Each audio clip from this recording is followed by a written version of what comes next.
Hey there, Pisces. Welcome to your love reading for mid-April. This month, if you want to catch me live, make sure to subscribe, hit the bell notification icon. I go live every single day at 5 p.m. Pacific Standard Time. So, Pisces, let's see what we have for you in love for this month.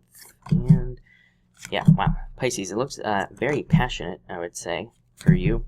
So, yeah, looks very interesting. You start off with the Three of Wands and the Seven of Wands. I feel like some of you have been beaten up in love, or you lost a relationship that could have been very significant for you here, is what I'd say. You have the card that says don't give up, Nine of Wands. So I'd say don't give up on love.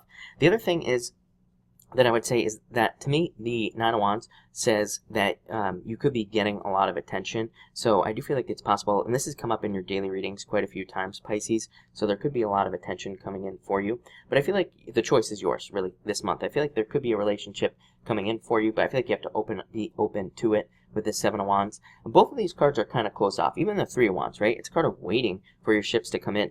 But really, I feel like the reading here is talking more about needing to take action. You have the Ace of Wands and the Chariot. Both cards are cards of needing to take action towards something that you want. So love, money, or whatever it is. This is a love reading, but it could be anything. But I feel like if you want love, then you have to take more action towards it with these cards. So by like socializing, going out with friends, going out, period, being doing online dating, any types of actions that you could take to potentially attract love into your life, I feel like will. For others, I do feel like this is saying that you could be more focused on yourself this month. Aries had the same message as well. So you and Aries always get very similar messages. So this could be you trying to build yourself up, doing a lot of personal development. And Three of Wands could just say that, love is coming towards you. Maybe not right now, but, maybe it is moving towards you because you're working on yourself. So that could be very good for you as well.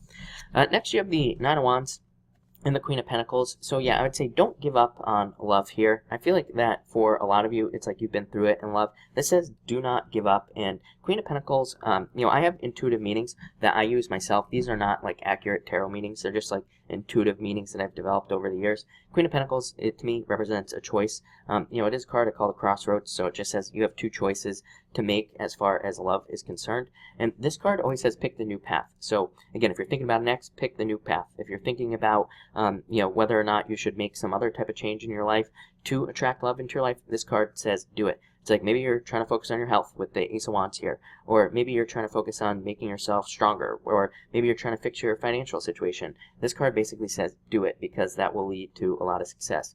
This is a card of perseverance as well. So I do feel like you need to kind of be perseverant at this time. For some of you, could be dealing with an earth sign as well. For some of you, I think this is saying don't give up on an earth sign. So I'd say if you're dealing with an earth sign, or if you're in a relationship with an earth sign, I feel like this is saying like don't give up on that situation there. For some of you, I feel like it's the opposite. I feel like this is somebody who can't let you go for some reason. And I would say if you have somebody in your life who can't let you go, I see you moving forward, is what I'd say with this Chariot. So if there's somebody who's around you, it could be an earth sign, it could be any sign. But I just get the feeling that somebody hasn't given up on you. But I also feel like they have like a player-like energy with this Ace of Wands. So for some of you, I'd say like if somebody is trying to keep you on the line, if you feel like somebody is trying to drag you along, then I would say let that person go. But next, you have the Ace of Wands here and the Seven of Pentacles. So Ace of Wands is definitely a card of passion. I feel like there could be more passionate, more abundant relationships coming in for you. For some of you, I'm getting fly-by-night relationship as well, but I feel like you already went through this, Pisces. So again, if you were in a relationship that was very fast, that didn't really last, but maybe there was a lot of passion, I feel like you are kind of moving away from that as well if you had that experience. But for others, I feel like you're working towards this. It's like you are putting in the work to attract a more passionate, loving relationship into your life, something more fiery as well. Seven of Pentacles also says that you could be like not looking at all the growth that has happened in your life up until this point. I get like a little bit of the kind of almost like an imposter syndrome type of feeling from this card for you, Pisces. So it's almost like some of you feel like you're not, maybe your self-talk or is more negative. Maybe you feel like you are not worthy of love. So I feel like you need to change the words that you use. I feel like you need to realize that you have grown a lot. I feel like you need to look at that. Seven of Pentacles is normally the guy with the pentacle under his arm, but he's got the other 6 pentacles behind him, but he's not really looking at them, so he's not really looking at the growth that he has gone through in his life. So I feel like that for a lot of you, I feel like you need to look at the growth. I feel like where you need to look at where you are at as well. For some of you, I feel like you were with somebody who doesn't deserve you either. Like, I feel like you are almost too good for somebody. I feel like you need to realize that. Us Pisces, right? We are like people, we try to pick projects, right? In relationships, we try to save people, and that's probably not right for us. A lot of Pisces get abused or taken advantage of in relationships because of that. So I feel like you need to look at where you are, and then I feel like you need to attract somebody who is equally as good as you are or better. Really, somebody who helps you grow. This is all about growth right here. So I feel like there could be potential relationships coming in the future, not right now, but definitely in the future, Pisces, that these are going to be relationships or a relationship that forces you to grow or helps you grow in life and kind of leads to improvements, not a burden. And I feel like that needs to be a focus for you, Pisces, is like picking relationships that do not complicate your life, is what I'd say there. Next, your challenge is being a Pisces, number 1, and patience, number 2. So the moon says you need to get very, very clear on your romantic fantasies that you desire here on Earth. And this says that you could have a lot of dreams, fantasies, and illusions about relationships, but maybe you need to get very clear about exactly what you want in a relationship so that you can actually experience that here on Earth. The other challenge could be patience. So maybe love isn't coming in right now, and maybe being patient is a problem. And I feel like this is saying don't settle. So like I said, I would say don't settle for a relationship just to have a relationship. I said the same thing to Aries. So like I said, it's crazy that Aries is getting like the same thing that you are. But I would say don't settle just to have a relationship. I feel like a lot of people do that, and it's the wrong thing to do. It never works out. This could also just say that a lot of you are more focused on your true purpose, like discovering what your purpose is in life. And so that could be taking a lot of your focus, and it could just be preventing you from working on love. But like I said, is that really a challenge? Not really. It's really not that big of a deal. For others, I feel like this is saying get out of your head and, kind of work on your true purpose. I feel like as long as you're working on your true purpose, then love will come into your life. I say that all the time to people as well. I feel like for the most part, we probably really shouldn't be all that focused on love, right? As long as we're working towards our true purpose in life and working on something that makes us passionate, it's like if we're working on passion, guess what we attract? More passion. So that can be what brings love into your life, is just the fact that you're living a more passionate, fulfilled life, working on something that you truly want to work on in business or work, and that will probably attract love very quickly. Here as well. Your solution is the Mirror and the Page of Swords. Yeah, I feel like you need to dig deep, is what I'd say to you, Pisces, in a lot of ways. This is very, very deep energy. This is, I used to call this card like the detective. To me, the Page of Swords is a card of kind of digging into yourself and figuring out like who you are, what you want in a relationship. And the Mirror is a mirror. It's you looking at yourself and figuring out like what type of love could I attract. I always tell people, people come to me all the time and they're like, should I focus on myself right now? Should I for example, like I had somebody come to me and ask me like, should I work out and try to improve myself to attract love? But for some weird reason they felt like that was the wrong thing to do, because they felt like somebody should be attracted to them for them. Yeah, but I was like, yeah, but you should, because it's like you're looking at yourself and you're saying, maybe I'm not 100% happy with who I am, so it's like if I fix that, then I'll attract the right person to my life.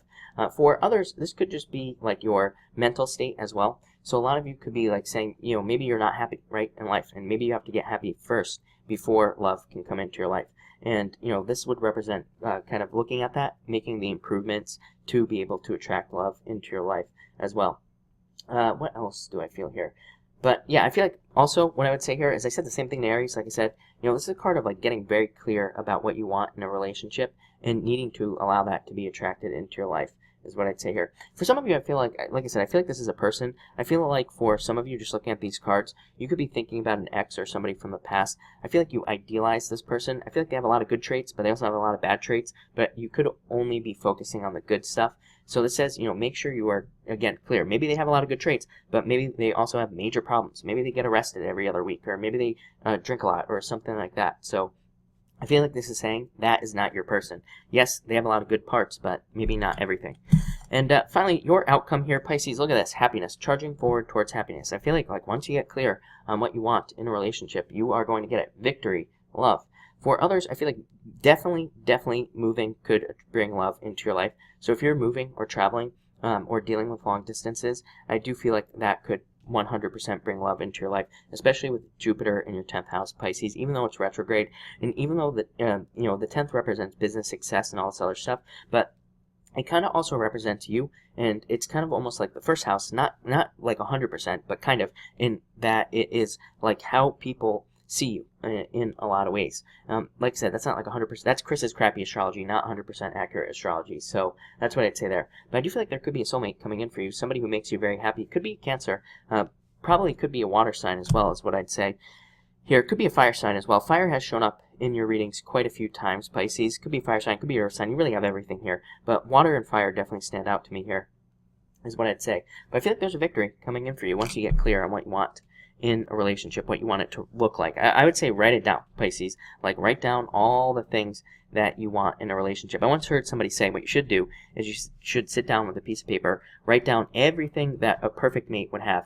All the traits, what they look like, what they do for even a job, what they would do for you. Write all those things out. And then what you do is you pick your top 5. We are all way too picky, right? So it's like we might write down like 100 different things, but we should pick our top 5 and say these are the top 5 things that are musts in a relationship that we have. The other things are just kind of there, If they have those other things, great. But it's like nobody's perfect, right?